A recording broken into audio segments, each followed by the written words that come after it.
Bom dia.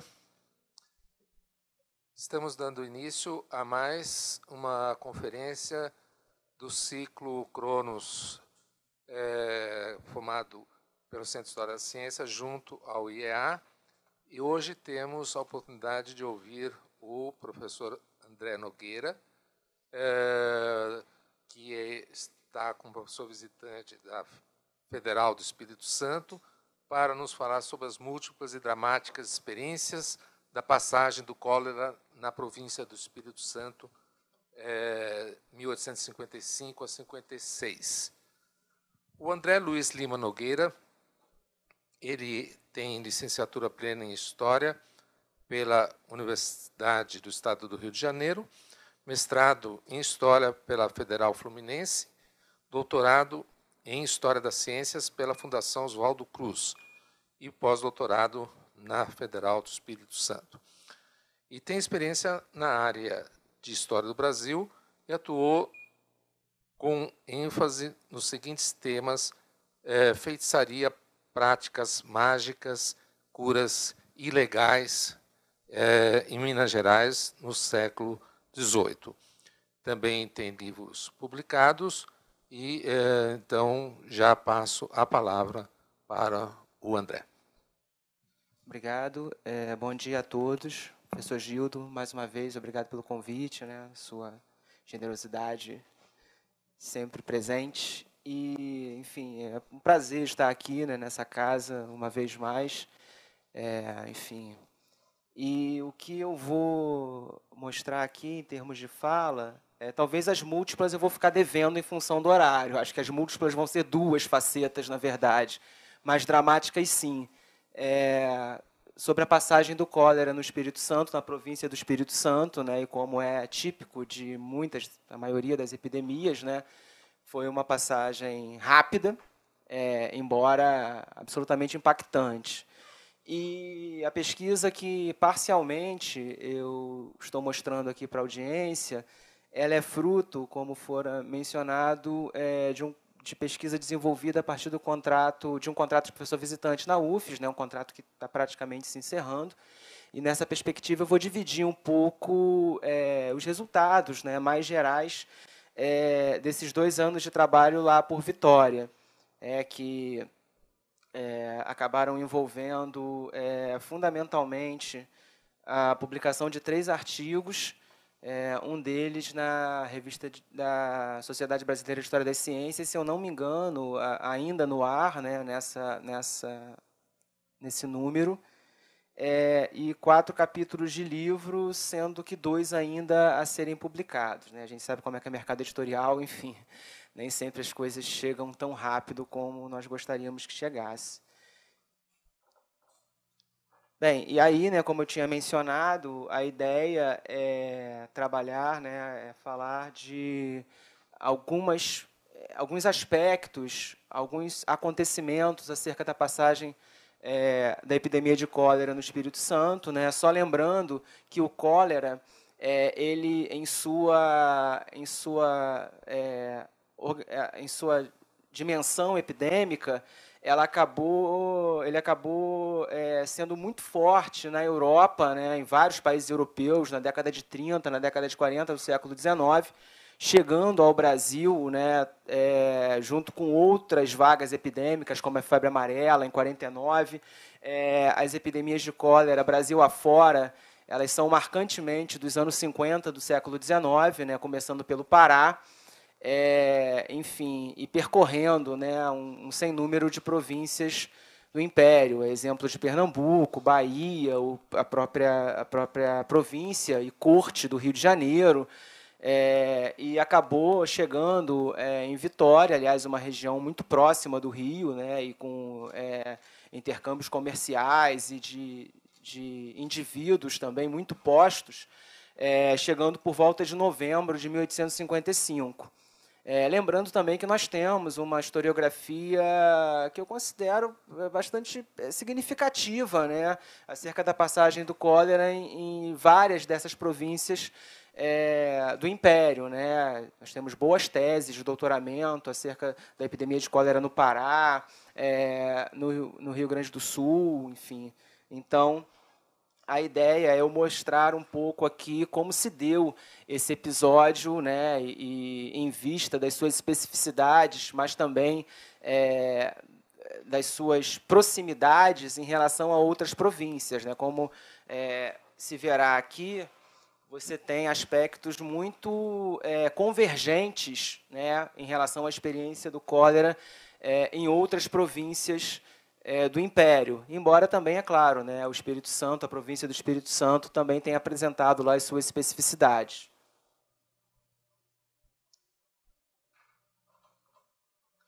Bem, então, nesses 2 anos, né, de trabalho, eu acabei envolvendo essas análises, me envolvendo com essas análises, melhor dizendo, a partir de 3 tipos de fontes, fundamentalmente, né?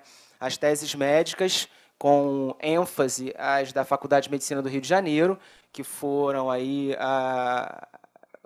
as fontes que eu menos dei conta, e, mais diretamente, documentação oficial, remissível à província do Espírito Santo, correspondência emitida, expedida, relatórios de comissões sanitárias, petições, enfim, a documentação de caráter político, né, de caráter oficial, eu acabei mexendo com maior consistência, com maior ênfase, e principalmente também o Correio da Vitória, que, à época da epidemia de cólera, era o único veículo da província. Na verdade, o jornal começou a circular por volta de 49, e era a época, né, da passagem do cólera, entre 55 e 56, o único veículo, né, que informava os indivíduos na província do Espírito Santo.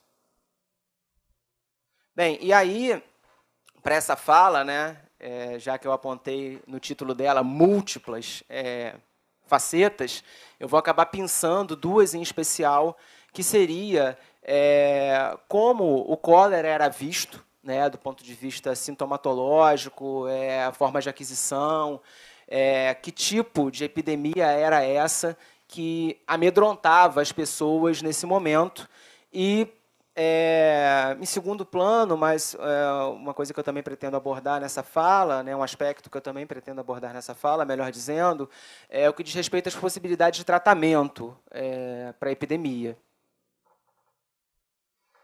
E para o fruto aí desse trabalho, né, o resultado desse trabalho não parecer uma pesquisa um tanto sem rastro, eu acabei pensando aqui alguns aportes, algumas bússolas, né, teórico-metodológicas que acabaram influenciando parte das minhas leituras para chegar a esse produto de pesquisa, né? Eu acabo situando aqui 3 vertentes que eu acho que são as que mais diretamente compõem as minhas questões, enfim, as minhas reflexões, as minhas análises acerca dessas fontes, que seria, sobretudo, para a percepção das teses médicas, né, uma aproximação maior com a história da leitura, especialmente com as vertentes ainda, né, os trabalhos sobre a história da leitura associada ao livro médico ainda não são de grande profusão, tanto na literatura brasileira, mas, enfim, na literatura internacional também não há tantos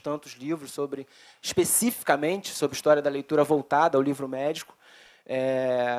E aí, além disso, as ideias do Fleck, né, principalmente o conceito de coletivo de pensamento, e também o Rosenberg, né, no que diz respeito, sobretudo, à ideia de enquadramento das doenças, que foi um conceito bastante importante para que eu pudesse pensar as formas com que se enxergava a cólera no século XIX, ou cólera no século XIX, e as percepções do autor acerca das epidemias, né? O autor o Rosenberg tem estudos específicos acerca da epidemia de cólera, mas também da epidemia de AIDS, que ele traz reflexões bastante interessantes sobre as nossas possibilidades de enxergar esses momentos tão graves, tão extremos da existência humana, principalmente a percepção das epidemias como atos, né, de uma peça, enfim, como parte de um grande teatro social, na verdade, de um drama social, né, e as formas de desarticulação daquela sociedade,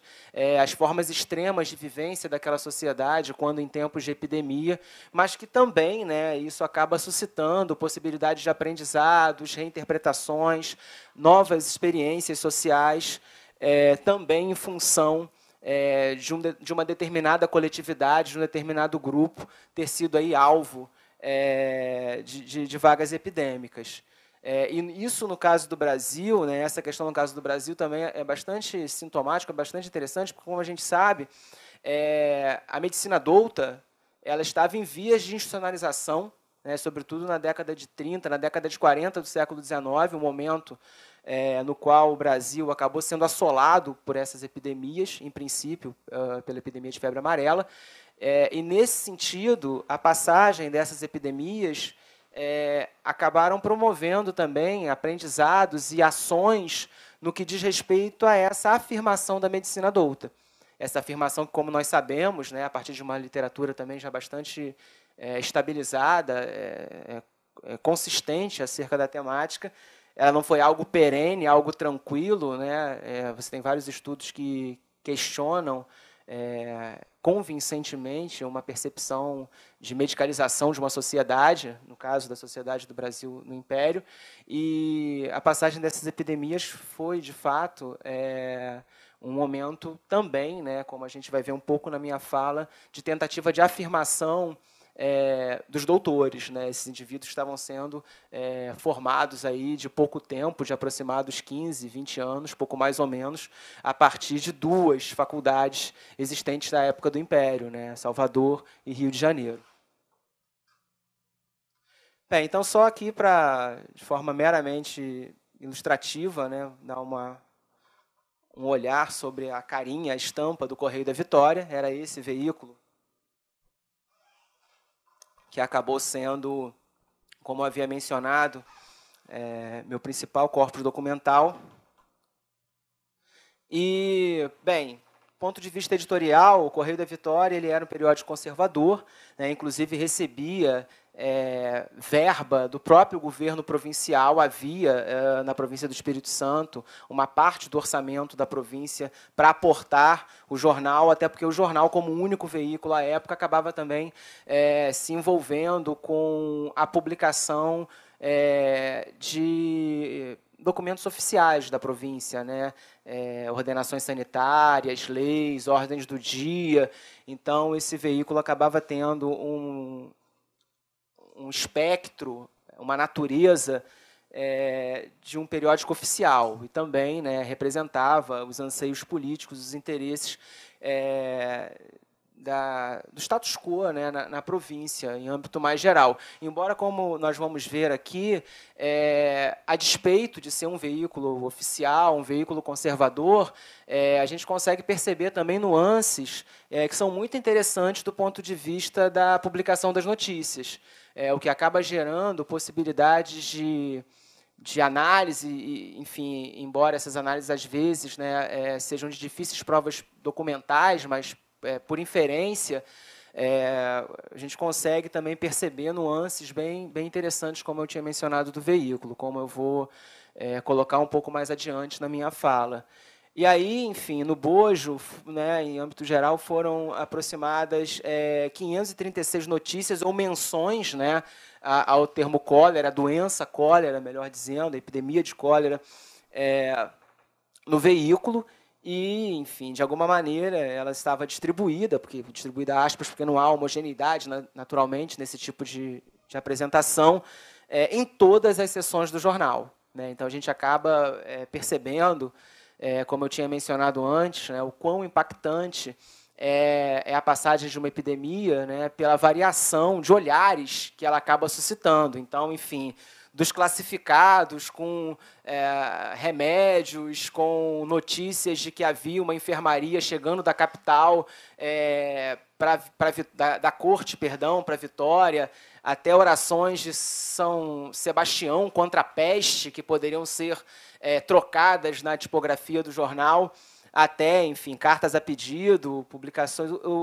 A seção Correio da Vitória seria uma seção mais de notícias diversas, digamos assim, né?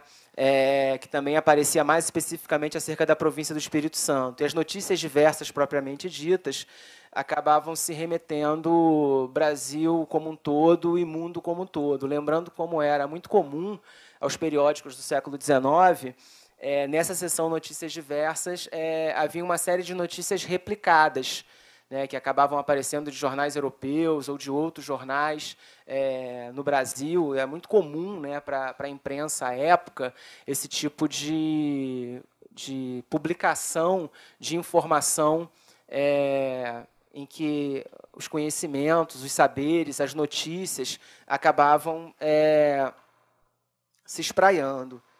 E, de alguma maneira, o Correio da Vitória também acabava se transformando num veículo para a divulgação da medicina adulta, desse saber médico oficial. Claro, um veículo não especializado, porque a gente sabe que no século XIX havia revistas especializadas de medicina que circulavam também. Há uma série de estudos também que apontam, né, para esse tipo de periodismo médico, para citar o primeiro exemplo que vem na minha cabeça, o do professor Luiz Otávio Ferreira, por exemplo. Mas os jornais acabavam cumprindo um papel interessante também, nesse aspecto eu coaduno com o trabalho que a Maria Antônia Pires de Almeida faz lá em Portugal, também para os periódicos de maior circulação à época da epidemia de cólera em Portugal. Você acaba fazendo com que esses periódicos se tornem veículos da transmissão também de uma medicina oficial, a partir dessas notícias, a partir de uma série de conselhos. E o que é muito interessante, que você percebe também nessas notícias, duas nuances em relação à escrita do jornal, né? Uma primeira é que, em geral, em menor proporção, esses médicos eram efetivamente nomeados. Então, aparece lá conselho do doutor fulano de tal, sendo que a gente percebe que nessas nomeações, né, você acaba trabalhando com autores, né, com médicos que tinham um status nessa hierarquia médica bastante significativo. Exemplo, por exemplo, do Dr. Francisco de Paula Cândido, que tem o seu nome impresso no jornal, volta e meia, dando conselhos, eventualmente replicando alguma notícia sobre a epidemia, enfim, lembrando que o Paula Cândido, né, além de lente da Faculdade de Medicina do Rio de Janeiro, havia sido presidente da Junta de Higiene Pública, membro do Conselho Imperial, médico da Câmara Imperial. Então, se percebe aí que o nome do Paula Cândido acabava rodando aí no periódico como uma espécie de argumento de autoridade, né, para corroborar, para dar chancela a esse tipo a algum tipo de informação, digamos assim. E o que era mais frequente é você encontrar textos assim, algo lacônicos, né, como, por exemplo, conselhos dos mais ilustres doutores da corte, os facultativos recomendam, um médico célebre da Bahia. Então, nesse tipo de notícia, nesse tipo de informação, não há, nesse caso, um nome específico, né? A gente percebe que a lembrança, né, aos eventuais médicos ou facultativos, seria uma forma mais de chancelar, né, aquela prática, aquela medicina, mas sem que essa ação fosse corporificada, né, fosse diretamente vinculada a um determinado indivíduo. Bem, e aí, né, como eu estava falando, você tem a possibilidade de usar o veículo, e claro que parte disso, uma parte maior disso, naturalmente, acabou aparecendo como produto dessas pesquisas que eu havia mencionado, né? Aqui, para essa fala, naturalmente não daria tempo de dar conta, né, de todas essas possibilidades, dessa multiplicidade de temáticas, né, que o veículo propicia, mas é muito interessante perceber, por exemplo, né, como eu tinha mencionado, as disputas de um saber médico em vias de institucionalização, como ele aparece o tempo todo no veículo, né, lembrando, como já é bastante sabido, que a leitura no século XIX era muito mais pública do que propriamente privada, né? Então, à primeira vista, pode parecer estranho, né? Jornal, século XIX, uma população fundamentalmente analfabeta, mas que, enfim, as notícias acabavam chegando, né? Porque a leitura, como eu tinha mencionado, era muito mais um ato público, um ato de voz alta, de praça, de café, enfim. Então, também dá para a gente saber que indivíduos, mesmo indivíduos analfabetos, tinham, né, acesso a determinadas informações, né? E muita ênfase também no que diz respeito ao que era o cólera como doença, né? Como identificar a doença, seus aspectos sintomatológicos, as formas de aquisição, em especial, as formas de aquisição era uma discussão bastante candente, né, como a gente vai ver mais adiante, sobretudo entre as vertentes infeccionistas e contagionistas, né, no âmbito das práticas médicas. Isso aparece de uma forma muito viva no próprio veículo, né, no próprio jornal, e sem contar com outras possibilidades de percepção, né, onde é claro que o cotejo com fontes oficiais, né, no que diz respeito, por exemplo, às ações no âmbito da saúde pública, a organização de comissões sanitárias, o destaque de determinados indivíduos de uma hierarquia médica, de uma hierarquia burocrática, acaba também permitindo, através, né, do uso de outras fontes, de outras naturezas, a gente descortinar um pouco a trajetória do cólera na província. Bem, então, como era comum, aliás, em outras províncias do Império, né, como eu tinha falado, a passagem do cólera ela tem estudos de caso bastante significativos. Logo no primeiro ano do jornal, ou seja, aproximadamente 7 anos antes do cólera efetivamente chegar na província, ele já era bastante conhecido, pelo menos do ponto de vista das notícias, né? Então, como eu havia mencionado, nessa possibilidade de você replicar notícias vindas através de portos de outras capitais do mundo, o cólera acabou sendo bastante conhecido e bastante já lembrado pelo Correio da Vitória, enfim, pelas suas passagens a notícias, né, como essa que eu acabei pensando aqui, da epidemia em Paris, da epidemia na Rússia, da epidemia na Inglaterra, né? Então se sabia que o cólera existia e de que ele estava vagueando aí, enfim, vagando por várias capitais europeias. E é muito interessante perceber essa oscilação em relação ao posicionamento do veículo, né? Numa notícia acerca, por exemplo, da epidemia na França, o cólera assusta bastante, né? Sobretudo quando se menciona, né, que aproximadamente 600 pessoas ao dia, né, como essa notícia acaba trazendo, havia morrido em função da doença.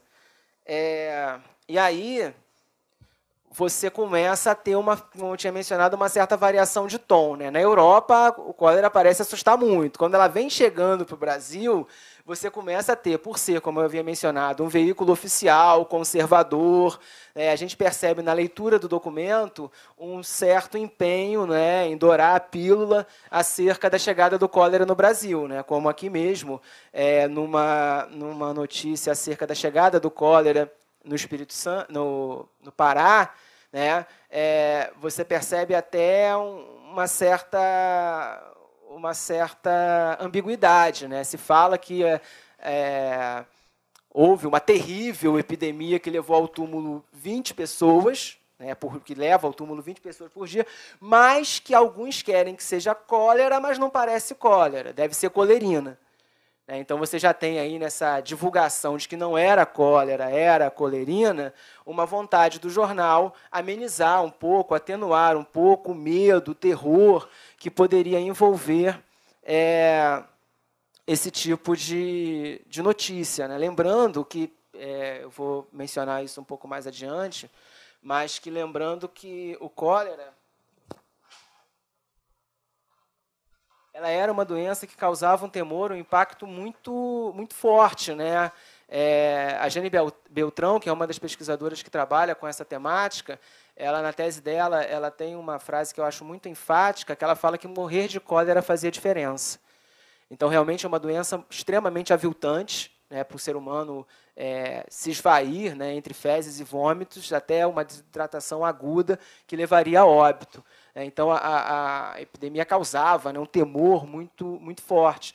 Daí seus diversos nomes também, né? Terribilíssimo mal do Oriente, como um desses nomes, o professor Sebastião Franco, que foi meu supervisor lá na UFES e que também estuda epidemia de cólera no Espírito Santo, acabou nomeando o seu livro, né? Aliás, enfim, a hora da apresentação mais inicial, né, eu esqueci de mencionar isso, que, em grande medida, essa produção que eu estou apresentando em partes aqui, ela acabou tendo, né, o apoio e o diálogo e grande parte da produção feita a 4 mãos, que, aliás, foi um enorme prazer, dividindo pesquisa com o professor Sebastião Franco, e que você acaba tendo, né, como eu tinha mencionado, essa ideia que ele acabou usando como mote para o livro dele, né, do cólera como terribilíssimo mal do Oriente, como um dos nomes da doença, medo azul ou peste azul. Então, era muito impactante, de fato, o peso, né, que se dava ao cólera. E aí a gente vê essas oscilações no jornal, né? Se percebe que, olha, está chegando, mas não parece cólera, parece colerina.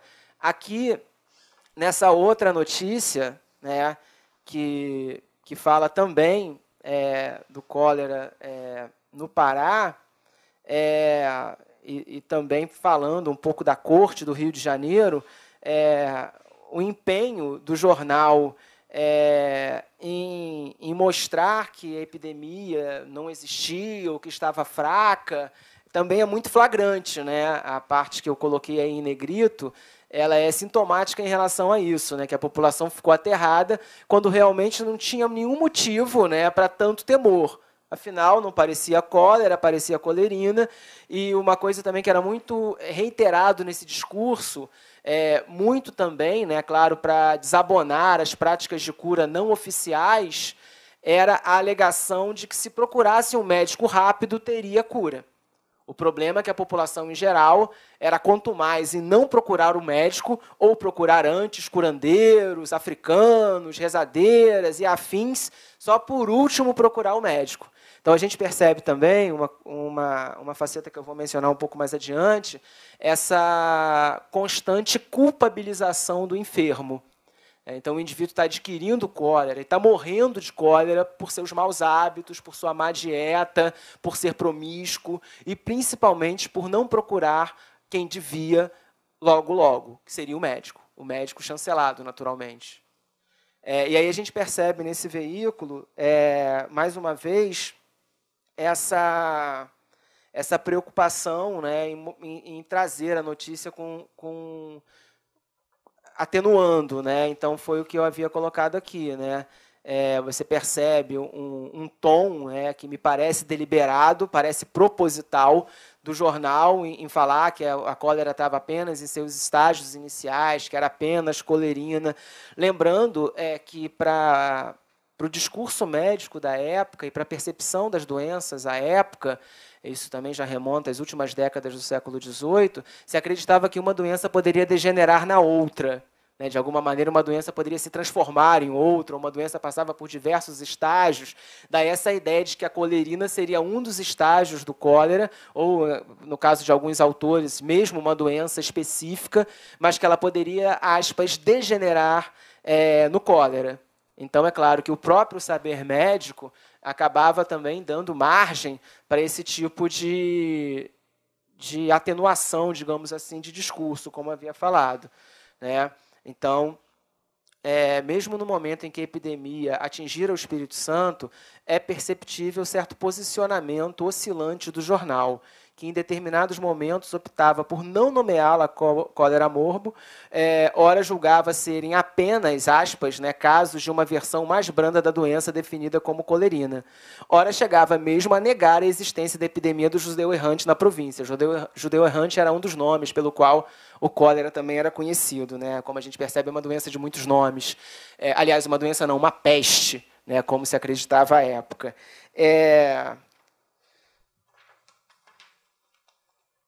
Então, é possível ler, né, na notícia de 14 de novembro de 1855, quando o cólera já havia chegado aqui, que um correspondente narra que em uma das áreas do Espírito Santo não teria aparecido nenhum caso de cólera, como queriam muitas pessoas mal informadas, como narraria o tal correspondente anônimo nesse caso, né? Que acabavam por confundir casos de disenteria sanguínea, que seria uma outra doença, enfim, específica, que não seria o cólera, com episódios de cólera.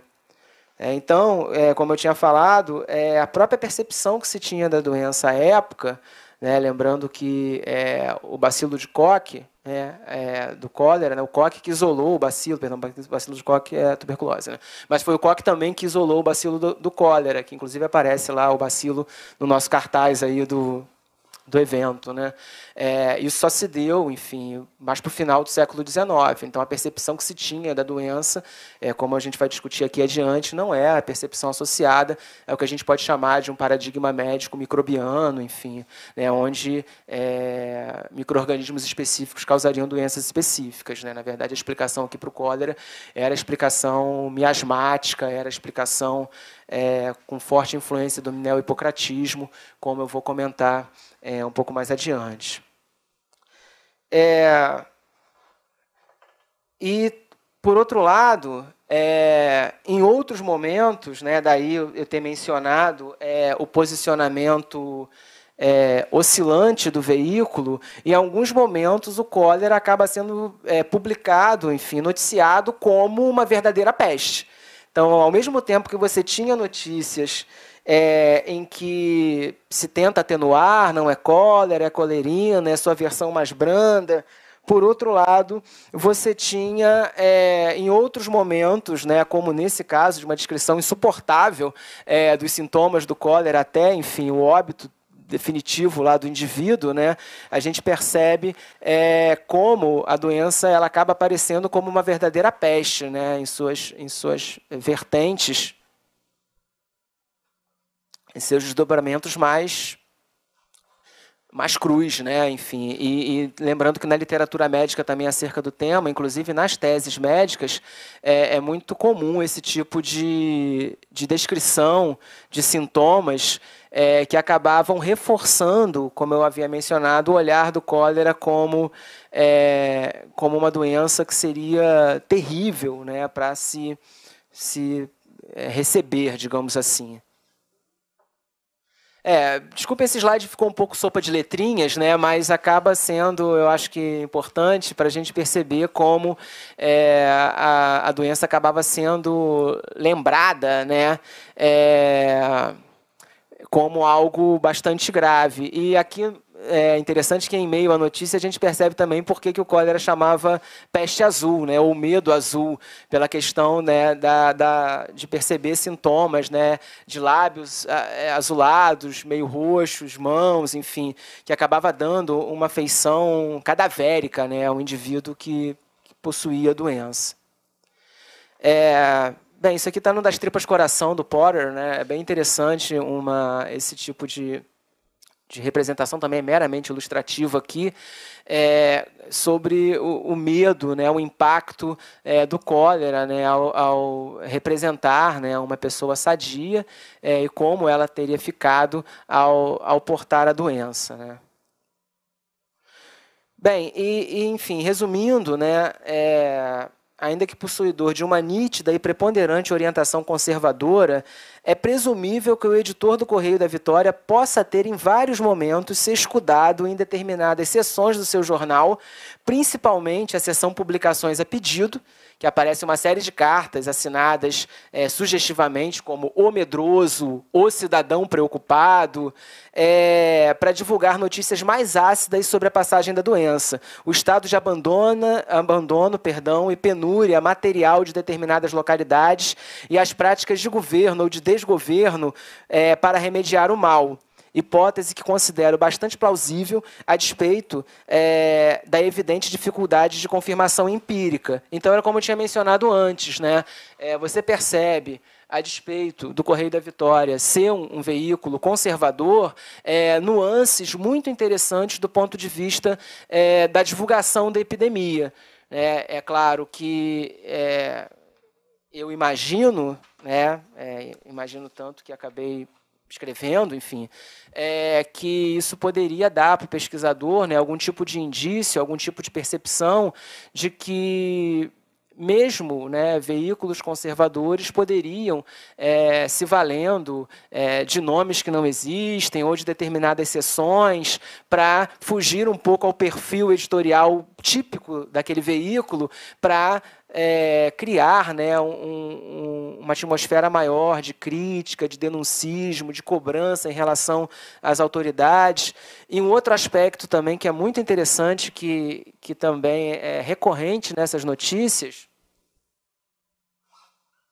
para a gente perceber também, enfim, que as epidemias acabam servindo para fins de afirmação social, para fins de interesses políticos também, naturalmente, como havia a divulgação de listas de nomes de indivíduos, né, de cidadãos, que acabaram, nas suas localidades, fazendo a diferença, digamos assim, à época da epidemia, com coragem, desprendimento, doando casas para virarem enfermarias, doando recursos, doando remédios. Então, havia também, né, na montagem das comissões sanitárias, esse tipo de iniciativa de mobilização dessas comunidades. Porque, enfim, para esse trabalho, para essa apresentação, eu tive que fazer, claro, os meus recortes, né? Mas é bastante interessante também como o veículo associado, mais uma vez, né, a possibilidade de análise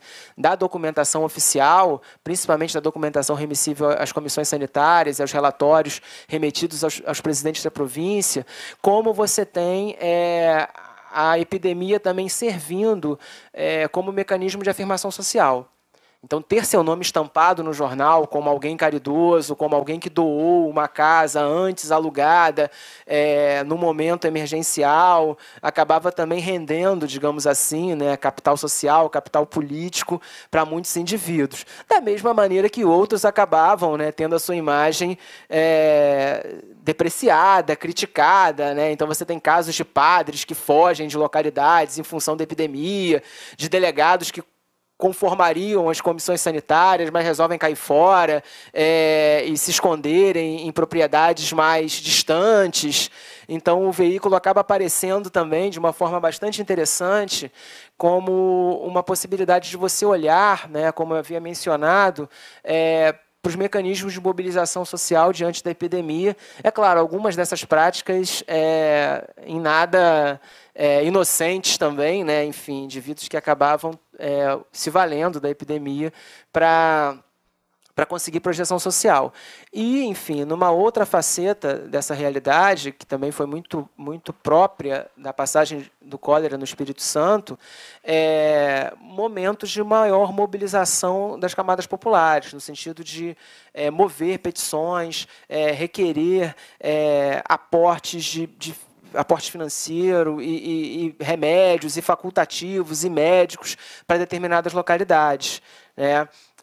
Eu até, com a colaboração do professor Sebastião, nós escrevemos um artigo para Questões e Debates, para a revista Questões e Debates, em que esse tema é contemplado, né? Como você tem, quando da passagem da epidemia de cólera no Espírito Santo, todo um processo de mobilização social, de assistência pública, por um lado, mas, por outro lado, de protagonismo das camadas populares em tentar responder também à doença. Como, infelizmente, não dá para a gente falar tudo, né, numa apresentação, acaba também ficando, né, algumas possibilidades de janelas de aberturas de temas, né, e que acabaram alguns deles sendo contemplados em outros estudos. Bem, então, como eu havia mencionado, sobre as explicações acerca da doença, né, e sobretudo no que diz respeito à sua aquisição e à sua difusão como epidemia, você acaba tendo também no Espírito Santo um certo choque, uma tensão entre as concepções contagionistas e as concepções infeccionistas, né? Só um parêntese rápido, né, porque não dá para também discorrer muito sobre isso. Em geral, as vertentes contagionistas associavam mais diretamente a transmissão de uma epidemia ou de uma doença indivíduo a indivíduo. Embora também o ambiente cumprisse um papel, mas havia uma ênfase maior na ideia de que essa doença poderia ser transmitida indivíduo a indivíduo. Ao passo que as concepções infeccionistas elas eram de caráter mais ambiental, digamos assim, né? Então, as questões telúricas, do calor, da umidade, sobretudo dos miasmas pútridos, eram alguns aspectos que se davam maior ênfase no que diz respeito à aquisição da epidemia. E como Vitória era uma região portuária, era uma região bastante significativa de comércio marítimo, o chororô, as reclamações acerca do porto, da secagem do pescado, que era feito, a secagem e o comércio do pescado, que era feito de modo não apropriado, enfim, que acabava infectando o ambiente com miasmas pútridos, acabava sendo muito recorrente na fala sobre a ocorrência da epidemia e a difusão da epidemia. Por ser uma zona portuária de intenso comércio e também de contato muito significativo com a corte, com o Rio de Janeiro, tanto via mar, mas principalmente via terra, por rotas comerciais que passavam por campos e tal, você tem essa ênfase muito significativa nessa discussão acerca dos miasmas que eram exalados da capital para o resto da província, mas, sobretudo, a partir da capital. E um aspecto que não me interessou tanto, enfim, porque eu não trabalho com história da morte, mas que você tem lá no programa de pós-doutoramento um ou dois alunos de doutoramento que estão seguindo essa trilha, como a passagem, sobretudo, do cólera no Espírito Santo acabou sendo muito importante para o processo de secularização, de laicização do enterramento em Vitória. Na província do Espírito Santo, em âmbito geral, mas mais especificamente na capital. Inclusive acontecendo, em comparação a outras províncias do Império, como o estudo do João Reis para a Bahia nos mostra, de uma forma um tanto tardia, porque essa discussão da secularização, enfim, do apartamento da cidade dos mortos em relação à cidade dos vivos, no Império, já remonta forte, em regiões como a Bahia, como o estudo do Reis nos mostra, a década de 20, sobretudo 30 do século XIX, aqui em Vitória, lá em Vitória, melhor dizendo, as coisas estão acontecendo com aproximados 30, 40 anos de ato, de uma forma mais significativa. E se minha memória não me trai, como eu tinha falado, eu não sou especialista no assunto, isso só aconteceu efetivamente no começo do século XX. É quando você teve, pela primeira vez, um sítio laico para se enterrar indivíduos em Vitória. Mas, enfim, isso é informação não confirmada, porque, como eu havia mencionado, a história da morte não me interessa especificamente. Mas é muito interessante como também nos jornais, embora não me interesse especificamente a história da morte, como interessante nos jornais, há sempre notícias acerca do problema dos enterramentos nas igrejas como elemento propagador e difusor das epidemias. E no caso do cólera, isso foi muito enfatizado, até mais que a passagem da febre amarela no Espírito Santo. Eu penso, enfim, seria uma hipótese, penso pelo próprio temor, que o cólera proporcionava do ponto de vista dos seus sintomas, enfim, do impacto da doença, como eu havia mencionado antes. E como eu havia comentado, há toda uma discussão também higienista, que acaba envolvendo uma espécie de culpabilização dos enfermos, dos próprios enfermos, em relação à aquisição da doença. Então, nos jornais também não faltavam críticas às camadas populares que viviam de maus hábitos, de excessos de bebidas alcoólicas, de exercícios extenuantes, promiscuidades, paixões da alma, como eu acabei pensando aqui, em determinadas notícias que fazem eco a essas vertentes do saber médico que remontam, né, ao neo-hipocratismo das últimas décadas do século XVIII e que continuam nas primeiras décadas do XIX. Isso também é muito visível nas teses médicas, que eu pesquisei acerca do cólera, naturalmente, né, sobretudo para as primeiras décadas do século XIX, acaba aparecendo com uma frequência significativa, ou seja, uma percepção de dieta que seria uma percepção mais hipocrática, digamos assim, no sentido que dieta não seria só o que você ingere, né, mas uma série de outros hábitos, outras práticas que envolveriam, né, exercícios, práticas sexuais, tipo de trabalho, o ambiente em que se vive, e, sobretudo, né, o que você chamaria, talvez, mais atualmente, de temperamentos, enfim, de estados de alma, né, dessas ideias das paixões da alma, como elementos de possibilidade de aquisição das doenças e, principalmente, aflorando em tempos de epidemias, né? Por isso que, como uma faceta trágica, né, desses atos, dessa tragédia que seria a passagem de uma epidemia,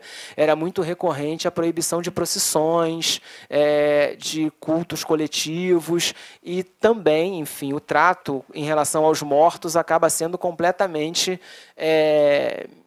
minimizado, enfim, encurtado, né? A gente sabe que no século XIX, sobretudo, né, você vigia fortemente aquela ideia ainda de morte acompanhada, enfim, com longos velórios, enfim, né? E por conta da epidemia, né, era muito breve a notícia da morte, o velório, enfim, justamente para que as paixões não se aflorassem, né? Enfim, o medo da doença, a possibilidade da morte, era um elemento muito recorrente também nos jornais como um aspecto facilitador da aquisição e da permanência da epidemia.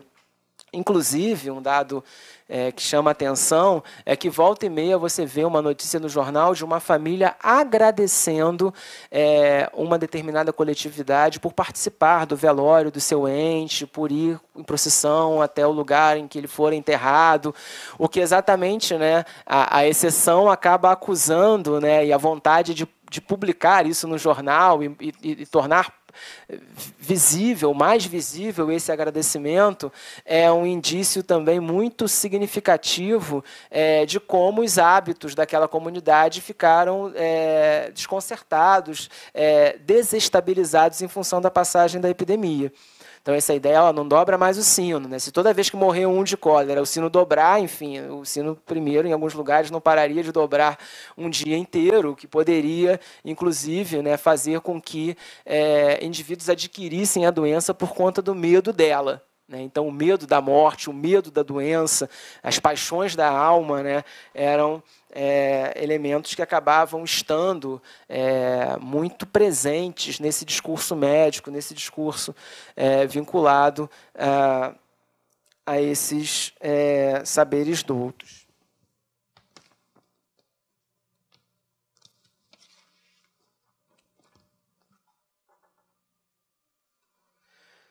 Bem, e aí, né, essas notícias acabavam muitas dessas notícias acabavam reafirmando justamente essa faceta miasmática, essa faceta infeccionista relacionada à doença, né? Essa notícia, por exemplo, no Correio da Vitória, ela é muito significativa nesse sentido, né, de que a epidemia que reina na Bahia e no Rio de Janeiro alimenta-se de miasmas e de podridões. Né? Então, procura habitar os meios dos lugares fétidos, lodosos e imundos. Então, é toda essa percepção mais ambiental, mais telúrica, mais ligada a esse ambiente miasmático como um ambiente transmissor do veneno, do miasma da doença, como aparecia recorrentemente. Ao final do jornal, né, a gente percebe aí, ao final da notícia, perdão, a gente percebe aí, né, uma certa ênfase numa geografia do centro de Vitória, né, associada a essa percepção de onde estaria, né, os focos e onde estaria, né, os maus hábitos da população promovendo a enfermidade. Aí foi o que eu havia mencionado antes, né, essa notícia acaba confirmando esse tipo de olhar, que associava uma possibilidade de você enxergar no doente a própria culpa da doença, né? Então, por que essa população é promíscua? Por que essa população habita lugares fétidos, lugares hediondos? É porque há epidemia ali, né? Bem, e essa notícia eu acho um primor, e ela acaba sendo muito assim paradigmática, exatamente no que diz respeito a essa influência, né, das teorias infeccionistas e das teorias miasmáticas nesse momento para a explicação do cólera, né? Foi tirado da seção Variedades do Correio da Vitória, né? É uma receita médica assinada pomposamente pelo médico do rei da Saxônia, que, a meu ver, nunca deve ter existido, né, naturalmente, e que acaba apresentando aí toda essa percepção, como eu havia falado, das vertentes infeccionistas e desse elemento, né, da influência muito fortemente ligada à noção hipocrática de dieta, né, quando ele menciona bom senso, asseio, né, tranquilidade de espírito, como elementos que seriam considerados anticoléricos, né? Então, aqui você sintetiza de uma forma muito assim, didática, né, muito significativa, o peso dessas vertentes infeccionistas nesse momento. Bem, e aí, né, no que diz respeito às formas de tratamento, você acaba tendo, né, que, por vezes, os jornais mencionam nos seus classificados remédios anticoléricos ou divulgam algumas receitas. E o que é interessante perceber... só um minuto, por favor.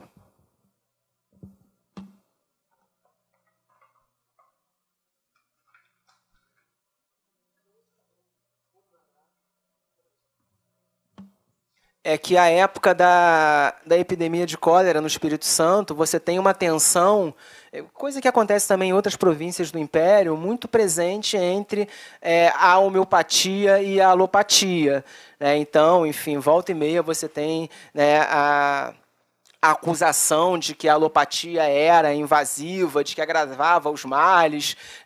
Você tinha, nesse momento, é claro que nós sabemos que na segunda metade do século XIX havia ainda mais, isso já remonta à segunda metade do XVIII, mas havia ainda mais restrições a tratamentos como uso de sangrias, uso de laxantes, enfim, dessa medicina excretora, né, que é tão característica da medicina na Idade Moderna, sobretudo, né, mas que você ainda tem, né, esse tipo de prática, né, que aos nossos olhos hoje consideraríamos excessivamente invasivas ou, enfim, prejudiciais ao enfermo, mas que com uma certa cautela, volta e meia, isso ainda aparecia, né, especialmente na primeira metade do século XIX.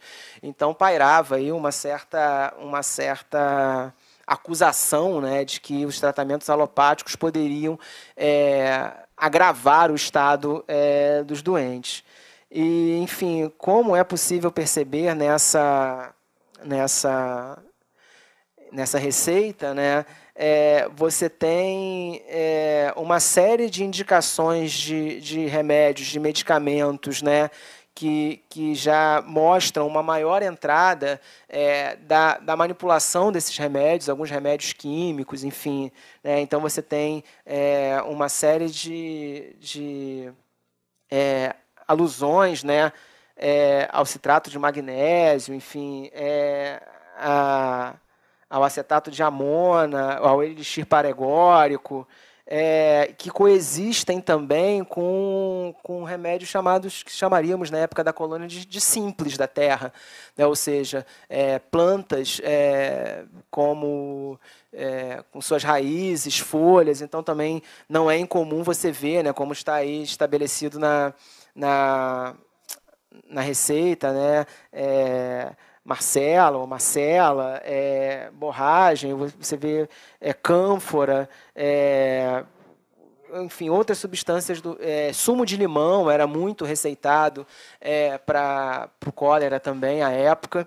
Então, enfim, simples, né? Remédios simples, feitos a partir de xaropes, ou espíritos, ou, enfim, banhos, diretamente com o uso de raízes, ou de ervas, ou de frutas, enfim, que acaba, né, coexistindo também no âmbito da medicina adulta, com outras práticas que poderiam passar por práticas de caráter popular, né?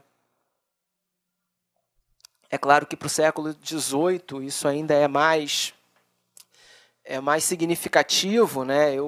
Como foi mencionado, o meu mestrado e meu doutorado, eu acabei me envolvendo diretamente com a história da medicina no século XVIII.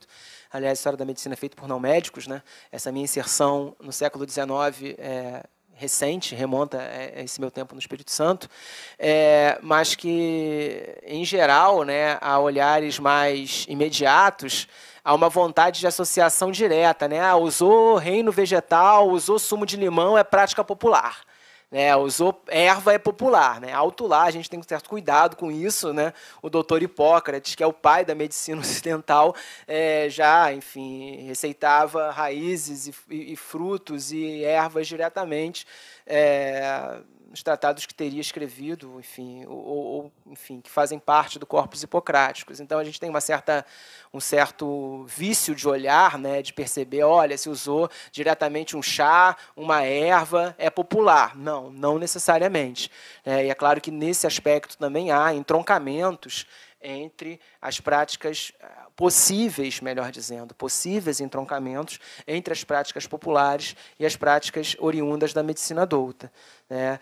E para o século XIX, né, como nós sabemos, já havia uma circulação de manuais médicos em maior profusão, em dicionários de medicina, né? Enfim, o Chernobyl seria o mais famoso deles, que nós acabamos, talvez essas fronteiras para o século XIX ainda sejam mais borradas entre a medicina adulta, as práticas da medicina adulta e as práticas da medicina popular, do que propriamente para o século XVIII. Né? E você acaba tendo essa notícia, eu acho, ela também virou um pouco sopa de letrinha, mas essa é especialmente interessante, o que acusa aí mais um round dessa disputa entre alopatas e homeopatas. Né? Essa, então, eu acho uma preciosidade também, né? Uma denúncia, enfim, segundo o indivíduo, o redator do jornal, somente Satanás seria capaz dessa ação infernal, enfim, de uma sabotagem, de uma suposta sabotagem de uma enfermaria homeopática que tratava contra o cólera no Espírito Santo. Então, enfim, a denúncia acusa aí, né, que jogaram, se não me engano, arsênico, qualquer coisa que o valha, misturando lá nos remédios homeopáticos para poder desabonar, para poder detratar as práticas homeopáticas. Né? Então, essa notícia ela acabou me chamando muita atenção, né, por dar uma ênfase em especial a esses litígios entre a homeopatia e a alopatia, que eram muito presentes no século XIX, né, sobretudo nas primeiras décadas do XIX, como eu tinha falado, a época em que a medicina adulta no Brasil estava em primeiras vias de institucionalização. Então, essa notícia acaba sendo almíscar, na verdade, né, para sabotar a enfermaria homeopática. Eu achei essa notícia bastante interessante. Bem, e o que também você percebe no jornal, né, muito recorrentemente, era, além desses embates entre a homeopatia e a alopatia, é claro que esse embate entre a alopatia e a homeopatia diz respeito a embates dentro da própria medicina oficial, da própria medicina adulta.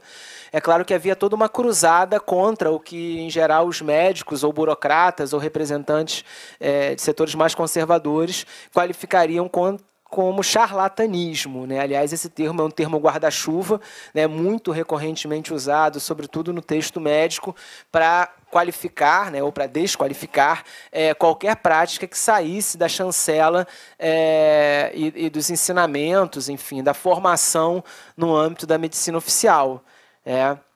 Lembrando também, né, isso é caso também recorrente na província do Espírito Santo, que não era incomum que indivíduos que eram médicos de formação também ocupassem cargos burocráticos. Enfim, no Espírito Santo, ao longo do século XIX, 2 ou 3 presidentes de província eram médicos, enfim. Então, você tem todo um discurso que é muito forte, muito fortemente visto no Correio da Vitória, que é essa questão, né, da medicina douta contra as práticas de charlatanismo. E aí lembrando que charlatanismo aí é um termo guarda-chuva, é um termo muito amplo que envolve um sem número de indivíduos, né, que eram curadores não oficiais. Aliás, esse tipo de percepção também ele já tem uma literatura bastante vasta, né, para o Império em relação a essas perseguições, essas afirmações da medicina oficial contra essas práticas de charlatanismo. E aqui, só para pensar, né, uma dessas notícias, né, você tem aí a notícia contra um tal de senhor C, né, que vendia, enfim, fármacos e se inculcava médico, né, ou seja, não era médico formado. Né? E é muito interessante como, em plena década de 50 do século XIX, esse discurso em torno da ideia do remédio de segredo ele ainda reverberava.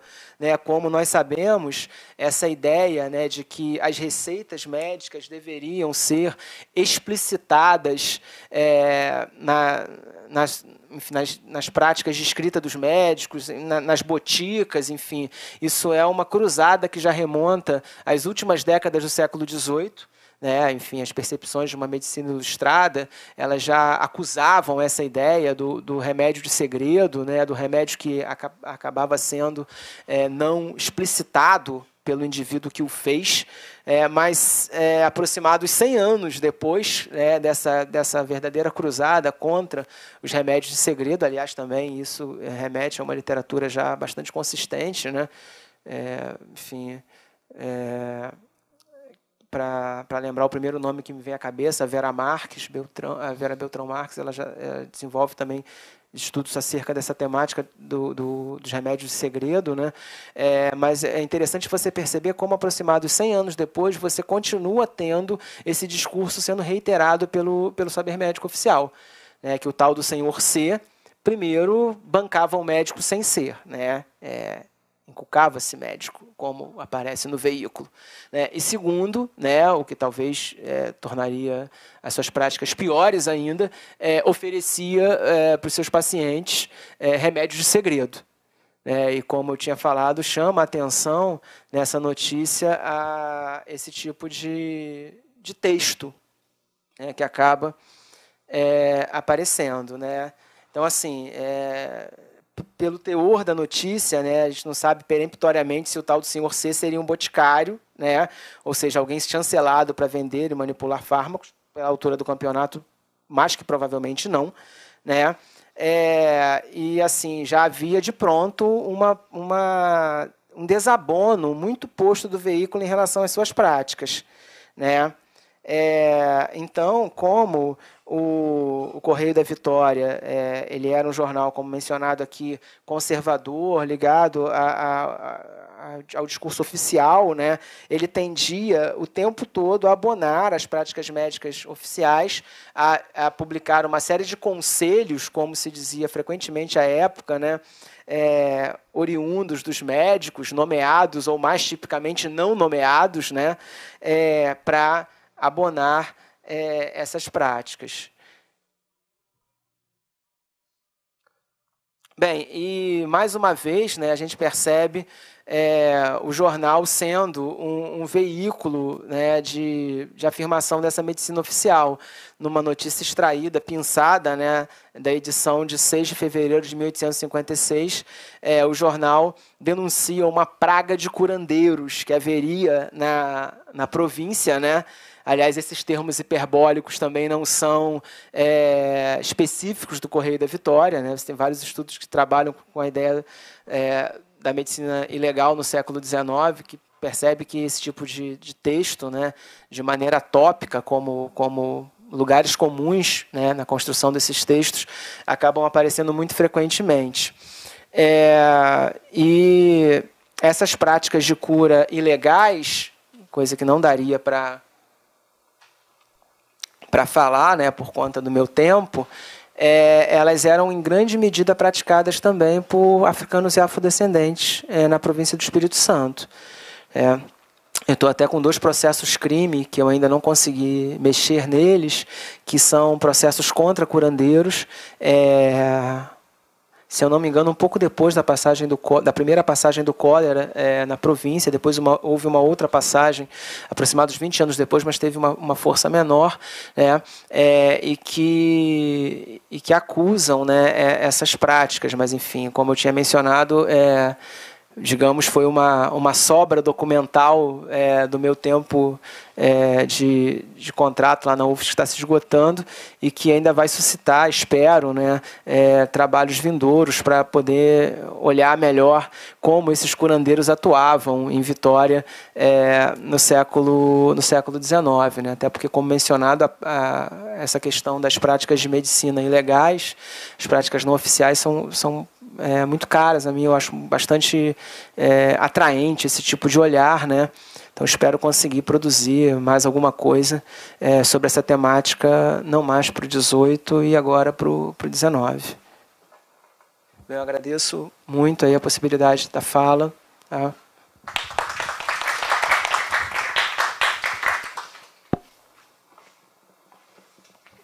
Obrigado, André. É bastante interessante quando temos a pesquisa de fontes documentais, especialmente você pegou jornal, e isso a gente vê que rende bastante interpretações, bastante informações. E então vamos desejar abrir aqui ao público perguntas, comentários.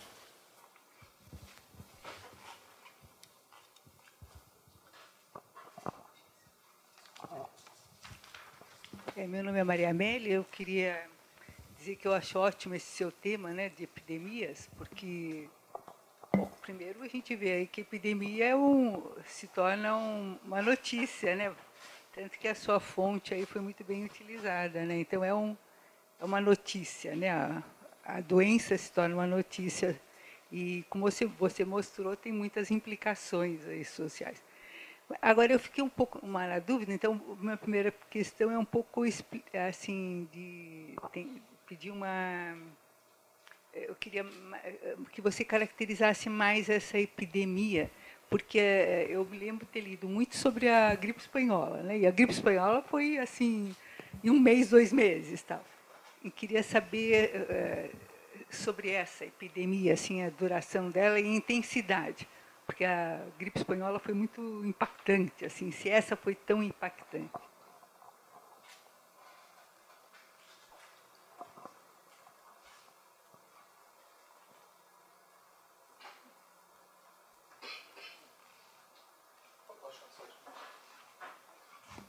Obrigado, professora Maria Amélia.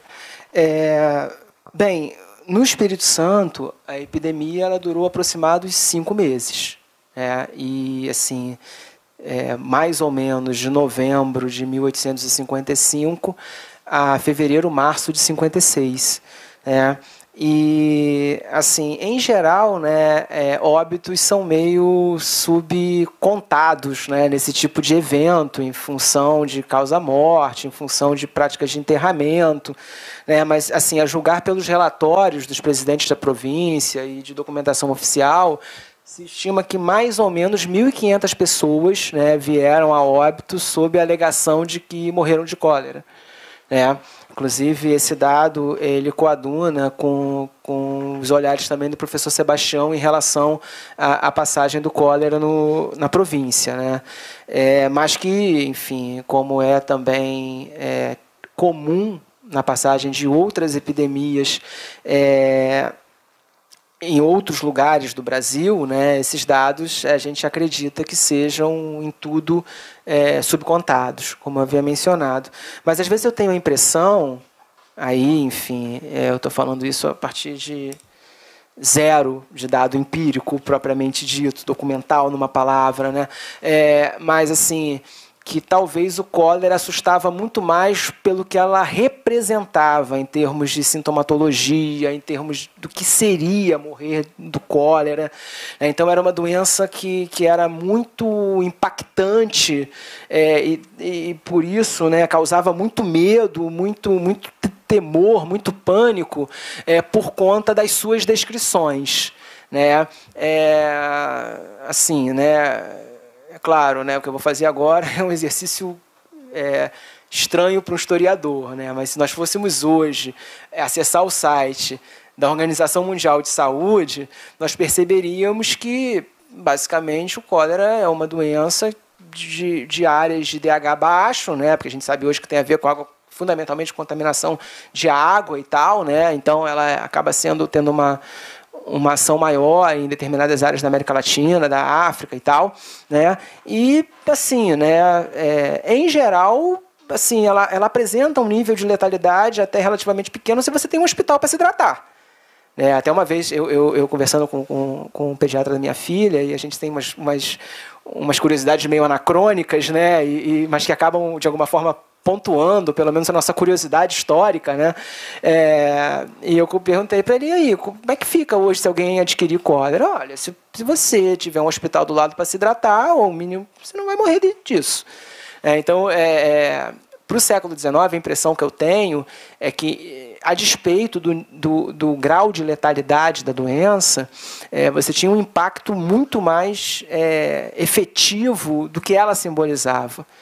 Né? O que, aliás, é comum a outras doenças. Né? Assim, se a gente for dar um outro salto temporal, se a gente fosse pensar, por exemplo, na epidemia de AIDS, é uma característica interessante, né? Porque a AIDS ela quase virou uma epidemia antes de ser propriamente uma doença, nomeada como tal. Né? Enfim, então você tem esse tipo de aspecto. Né? Mas ainda sobre isso, claro, teve esse impacto psicológico, André, mas você deu um número que, na média, são 10 óbitos por dia. Então, não é pouco. É uma epidemia.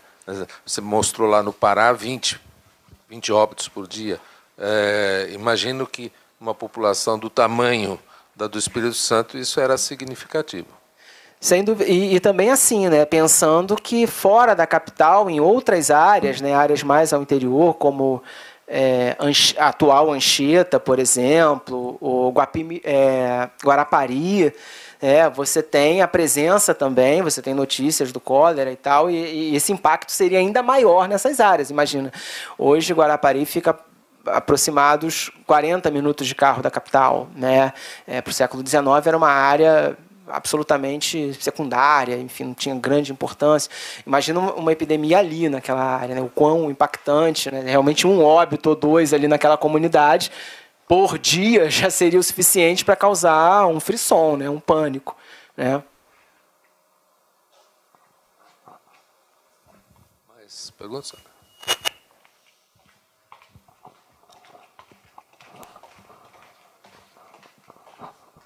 Oi, meu nome é Alexandre, sou aluno de doutorado aqui da História com o professor Gildo como orientador. Não sou da História da Saúde, então é mais uma curiosidade mesmo. Eu queria saber se você perpassa na sua pesquisa e falasse um pouquinho. Você citou a comissão sanitária. Quais eram as orientações, as ordens, as providências que a corte, né, que o Rio de Janeiro tomava em relação a esse tipo de epidemia, e se você faz algum paralelo com alguma outra província, se isso se espalhou pelo Brasil, né? Se foi mais localizado ali no Espírito Santo, ou se houve estava muito próximo do Rio de Janeiro, como você mesmo citou, se houve algum espalhamento da epidemia nesse momento. Não, ela acabou se espalhando por várias outras províncias do Império, né? Assim, sem puxar muito pela memória, Pernambuco, Bahia, Rio Grande do Sul, Ceará, o próprio Rio de Janeiro, Espírito Santo. Tem vários casos, também você tem uma quantidade significativa de estudos de caso também relacionados a epidemia de cólera. Olha, Alexandre, não é isso? Eu não me preocupei muito com olhar comparativo, sabe? Assim, como era uma determinada província em relação ao Espírito Santo. Mas o que esses estudos apontam assim, no seu conjunto, mas não trabalhando de uma maneira diretamente articulada, é que era um Deus nos acuda mesmo. A ocasião de uma epidemia, né, era a ocasião das medidas mais urgentes, das medidas de véspera.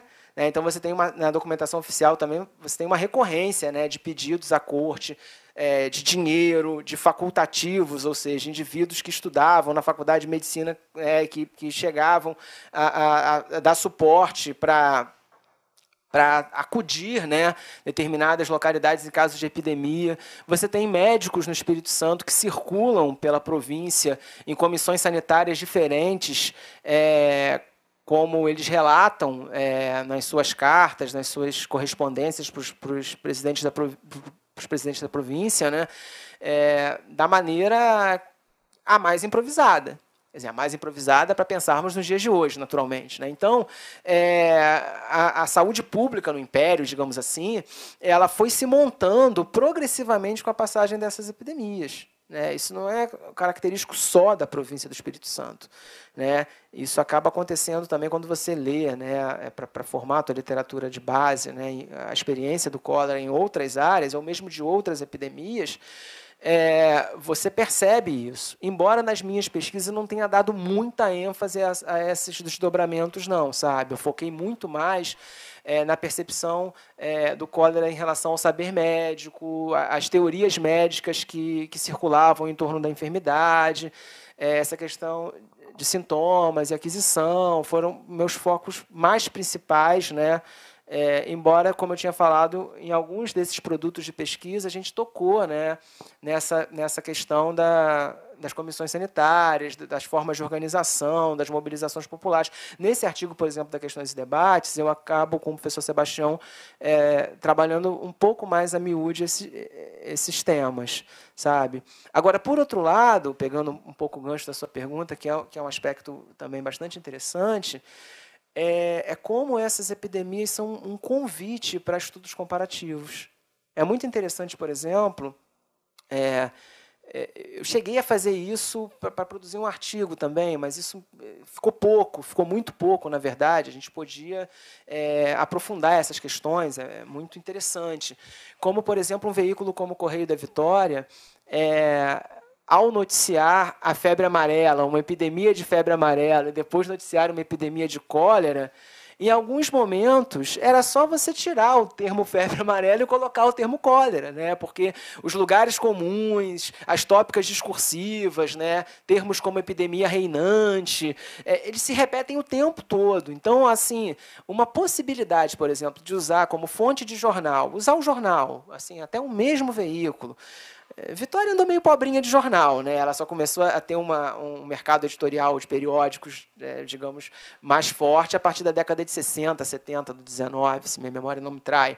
Né? Mas, assim, mesmo a possibilidade de você pegar um único veículo e enxergar como ele vai noticiar, perceber epidemias diferentes, isso é muito fértil do ponto de vista de pesquisa.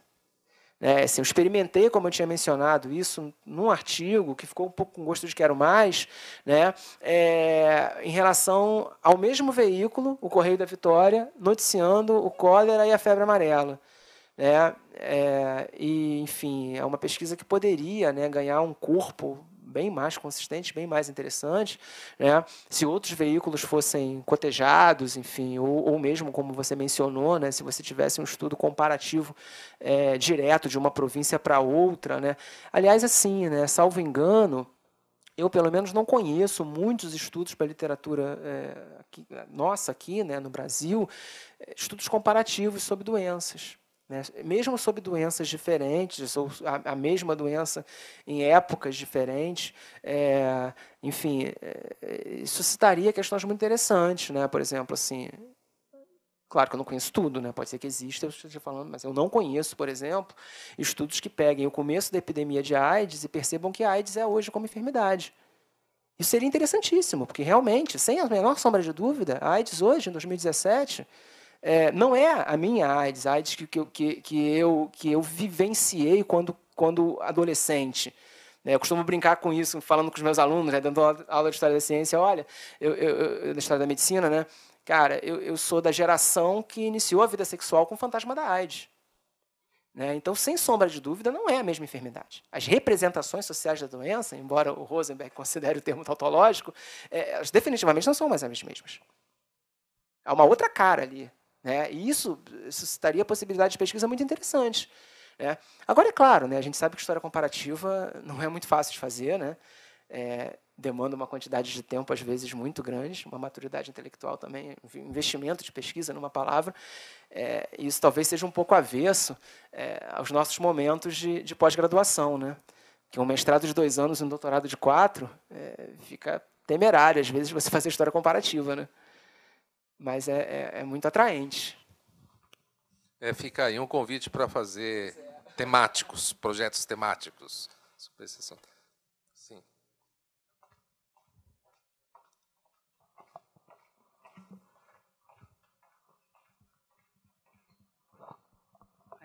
Olá, meu nome é Maria da Graça e eu gostaria de saber, porque assim, veja, a época em que você cita a epidemia, nós não tínhamos ainda uma teoria da notícia. A gente vai ter isso muito recentemente. De modo que não são notícias da época, mas são relatos da doença. Então, eu gostaria de saber se o que é uma curiosidade, o que de mais importante você viu nesses relatos. Por exemplo, havia questões de morte, já que até o professor Gildo falou que era preponderante, bastante grande o número de óbitos, se você viu relatados isso no jornal, no Correio, porque normalmente os jornais costumam sustar esse tipo isso vem de outro século. Então, assim, eu gostaria, porque são relatos, e normalmente o jornalismo desta época é um jornalismo de relatos, e não de notícias. Bem, Maria da Graça, o que acontece assim, a gente percebe, nesses textos do Correio da Vitória, um interesse editorial, digo, parece deliberado, proposital, em maior ênfase em descrever a doença. Assim, o que era o cólera, no final das contas? Que tipo de sintoma ele tinha? Como ele se apresenta? E a reboque, o que era muito mais frequente, essa explicação para as formas de aquisição. E pela própria característica do jornal, como eu havia mencionado aqui algumas vezes, por ser um jornal de alguma maneira oficial e tal, as notícias propriamente de mortes, elas são muito ambíguas. A impressão que se tem é assim, parece que o cólera na Rússia, em Londres, em Paris, era muito mais grave do que seria no Pará, ou na Corte. Espírito Santo parece mais brando ainda. Mas, por outro lado, ele apresenta, em alguns momentos, indivíduos vêm a óbito, mas assim, há uma certa economia, digamos assim, em colocar esse tipo de informação, tanto no que diz respeito ao quantitativo dela, quanto no que diz respeito a enumerar, narrar indivíduos, quem morreu, enfim, onde morava, como é que era, morreu como e tal. Você tem uma certa economia, como eu havia mencionado, um certo aspecto lacônico nesse tipo de informação. Até porque foi o que eu falei, analisando o veículo em série, nas edições que permeiam o tempo da epidemia, a gente consegue enxergar oscilações interessantes no veículo. E em seções do veículo, que, como eu tinha falado antes, talvez abrisse brecha para o editor se colocar de maneira mais crítica. Para mim, é muito plausível, embora foi o que eu falei, a prova empírica disso é nula, mas para mim é muito plausível você imaginar que o redator do Correio da Vitória poderia se escudar numa carta aberta sob a alcunha de ou medroso, ou um cidadão preocupado, ou sei lá o quê, para falar o que estava acontecendo, uma realidade que ele não poderia explicitar diretamente como editor do jornal. Entende? Então, você tem essa salvo, é claro, né, em notícias como aquela que eu mencionei, né, onde a família X vai a público para agradecer a participação no cortejo, né, e das cerimônias fúnebres em relação ao seu ente. Aí não foi uma iniciativa do veículo diretamente, né, o veículo publicou, é claro, mas foi uma demanda direta da família. Sabe? Não sei se eu respondi propriamente a sua pergunta, mas, enfim, a gente pode conversar mais sobre isso depois também.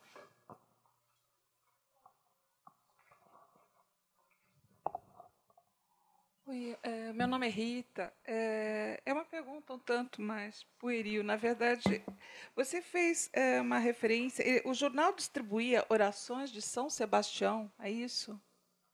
Tá? No combate, para ajudar no combate à doença? A peste, sim. A peste. Então, nessa documentação, como é que você percebe essa relação entre a medicina e a igreja? Porque, pelo que você falou aqui, os curandeiros, em geral, que são os questionados, são os de origem africana, né?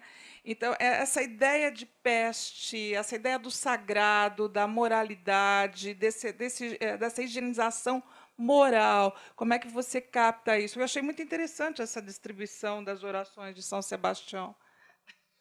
O São Sebastião, aliás, é tradicionalmente um santo clamado, né, na geografia católica contra doenças mesmo, contra pestes, digamos assim, né? É comum até em outros lugares e tal. Mas, assim, você percebe que, claro, a epidemia se deu em 1855, né? Então, já havia como que eu vou dizer, um processo de maior apartamento, digamos assim, entre as explicações de caráter sobrenatural, transcendental, e as explicações de caráter físico, né? Digo, em relação à medicina, as explicações para as doenças, enfim. Quando eu estudava o século XVIII, isso era muito, muito mais presente. Tanto que, na minha tese, eu escrevi um capítulo inteiro sobre doença de feitiço. O feitiço era uma doença, inclusive para os médicos à época, né? Você tem tratados médicos, sobretudo da primeira metade do século XVIII, que tem capítulos, né, como o Tratado do Abreu, por exemplo, de 1726, se minha memória não me trai, que tem um capítulo inteiro para diagnosticar o feitiço, para explicar suas possibilidades de aquisição e para produzir remédios contra ele, receitar remédios contra o feitiço, né? Então, nesse momento da epidemia de cólera no Espírito Santo, talvez essas fronteiras fossem um pouco mais separadas em comparação ao 18, por um lado. Mas, por outro lado, elas continuavam ali também, né? Então, era a própria, como você bem mencionou, né, Rita, a própria questão de você possibilitar ao seu leitor pegar na tipografia do jornal uma oração de São Sebastião, já acusa isso. Como da mesma maneira que volta e meia você vê notícias, né, em que se chama a população para orações coletivas, para procissões contra a peste. Antes da epidemia chegar em Vitória, né, era muito recorrente esse tipo de clamor público, né? Olha, o jornal está noticiando que no dia tal vai ter uma procissão, uma oração coletiva para proteger da chegada da peste. Aliás, o próprio professor Sebastião, como eu mencionei no livro dele, no Terribilíssimo Mal do Oriente, ele tem várias sessões da obra em que ele discute essa questão, né, de como também entre as explicações para a doença, para as explicações, primeiro, uma explicação mais ampla, né, para a chegada da epidemia àquela coletividade. E, segundo, uma explicação mais específica, por que aquele indivíduo daquela coletividade adquiriu aquela doença, né, você tem uma influência forte, né, desse discurso moralizante, católico, que continua ali muito forte no ar, né.